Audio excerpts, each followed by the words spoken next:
नमस्तेऽस्तु महामाये श्रीपीठे सुरपूजिते शङ्खचक्रगदाहस्ते महालक्ष्मी नमोऽस्तु ते। नमस्ते गरुडारूढे कोलासुरभयङ्करी सर्वपापहरे देवी महालक्ष्मी नमोऽस्तु ते।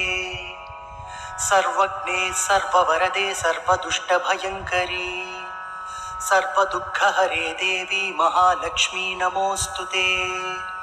सिद्धिबुद्धिप्रदे देवी भुक्तिमुक्तिप्रदायिनी मन्त्रभूते सदा देवी महालक्ष्मी नमोऽस्तु ते। आद्यन्तरहिते देवी आदिशक्तिमहेश्वरी योगज्ञे योगसम्भूते महालक्ष्मी नमोऽस्तु ते।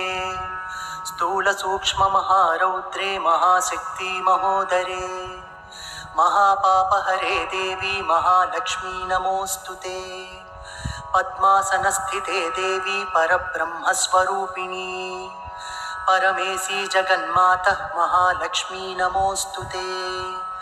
श्वेताम्बरधरे देवी नानालङ्कारभूषिते जगत्स्थिते जगन्मातः महालक्ष्मी नमोऽस्तु ते।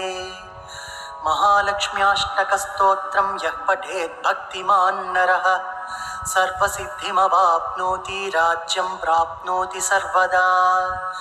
एककाले पठेन्नित्यं महापापविनाशनं द्विकालं यः पठेन्नित्यं धनधान्यसमन्वितः त्रिकालं यः पठेन्नित्यं महाशत्रुविनाशनं महालक्ष्मीर्भवेन्नित्यं प्रसन्ना वरदा शुभा इति इन्द्रकृतं महालक्ष्म्याष्टकस्तोत्रं सम्पूर्णम्।